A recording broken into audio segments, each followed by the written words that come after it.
TikTok sekarang terang-terangan menunjukkan keberpihakannya pada Zionis. Video anak-anak Palestina gembira dengan turunnya hujan pelanggaran. Abu Ubaidah dengan foto ataupun suara juga pelanggaran.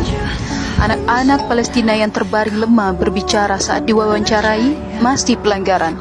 Tak hanya itu, berkomentar pun dihapus. Akun-akun yang menyuarakan Palestina sudah banyak yang sahih. Kekejaman yang dilakukan bukan hanya yang kita lihat, tapi juga di sosial media. Mereka ingin membungkam mulut dan menutup mata dunia agar tidak peduli pada Palestina. Astagfirullah, masihkah kita diam, tidak ingin melakukan apapun untuk saudara kita? Ayo, bangun, semangat, suarakan untuk kemerdekaan Palestina. Ini adalah salah satu jalan jihad yang Allah berikan kepada kita yang imannya lemah.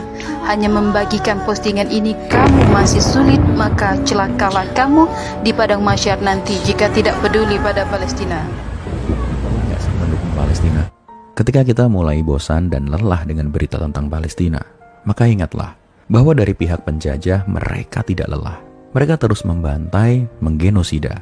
Belum lagi dari pihak munafik. Lisan mereka juga tidak lelah untuk selalu membuat hati kita ragu atas perjuangan saudara-saudara kita di sana. Bahkan, kita mendapatkan berita korban jiwa saudara-saudara kita di Palestina sudah mencapai lebih dari puluhan ribu jiwa. Mereka ada yang kehilangan anak, saudara, hingga orang tua. Pertanyaannya, apakah mereka tidak lebih lelah daripada kita? Mereka sangat-sangat lelah, mulai dari fisik, hati, dan juga emosi. Berbeda dengan diri kita di sini yang dalam kondisi aman, tentram, dan damai. Maka ketika kita sudah merasa lelah dalam membela Palestina, coba ingat-ingatlah hal tadi.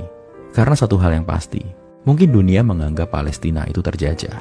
Tapi sesungguhnya kitalah yang terjajah jika kita lelah menyuarakan kebenaran dan keberpihakan kepada Islam. Karyawan Coca-Cola, Unilever, dan semua produk Israel yang kita boikot, ntar pada makan apa? Sebenarnya saya agak risih menjawab pertanyaan gak bermoral kayak gini. Kenapa saya sebut gak bermoral? Coba kalian bayangin. Di saat jutaan warga Palestina mati-matian bertahan hidup, kelaparan, kesakitan karena stok makanan dan obat-obatan habis, segala macam bantuan internasional untuk mereka dicegat, pasokan air listrik diputus, rumah sakit yang harusnya jadi tempat teraman menurut hukum internasional malah menewaskan ratusan warga sipil tak berdaya termasuk bayi, anak-anak, dan wanita. Mereka dihujani fosfor putih yang membakar kulit sampai tembus ke daging dan tulang, yang menurut hukum internasional jelas dilarang, sekaligus itu merupakan kejahatan perang. Anak-anak kecil mereka trauma mendalam, ketakutan tak terkira, kehilangan ayah ibunya, dan semua bentuk kekacauan massal serta kejahatan kemanusiaan yang telah berlangsung selama 70 tahun lebih. Jangankan mikir untuk makan minum, untuk tidur di rumah yang nyaman bersama keluarga, untuk sekedar bisa menjaga nyawa dari Zionis saja mereka all out mati-matian. Lah ini ada orang tidur di kasur yang nyaman, makan 3 kali sehari, kadang ke restoran sama keluarganya, bisa ketawa-ketawa nonton TV, bebas setiap hari scroll TikTok, nggak pernah sedikit pun ngerasain penderitaan mereka yang ditindas habis-habisan, dengan gampangnya berkomentar. Terus mereka yang kerja di Unilever dan produk-produk yang diboikot itu nanti makan apa? Ya makan nasi lah. Mereka masih dikasih kebebasan buat cari rezeki dengan cara yang lain. Mereka nggak lagi diserang, nggak lagi dibombardir, nggak lagi dijajah. Mereka semua manusia yang bebas merdeka. Justru, saya ingin tanya balik ke mereka yang masih ngotot membela produk-produk Israel. Tanyakan sama mereka, apa kalian tega makan dari darah orang Palestina? Apa kalian udah nggak punya hati sampai tega mencari rezeki dari produk-produk yang mendanai Israel buat ngebantu bayi? Terlebih untuk mereka yang muslim. Kalian tega? Ini sudah bukan urusan hukum halal haram lagi. Ini urusan kemanusiaan dan hati nurani.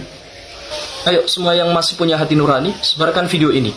Juga semua video tentang Palestina agar terus menjadi trending di TikTok dan semua platform media sosial.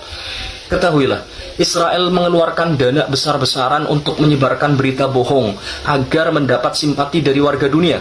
Mereka bayar mahal para influencer, stasiun-stasiun TV internasional, BBC, dan lainnya. Mereka mencari dukungan dengan menyebar kebohongan di media. Maka kita yang masih berdiri di atas kemanusiaan, jangan sampai diam. Media sosial sekarang jadi medan tempur antara kebenaran dan kebohongan.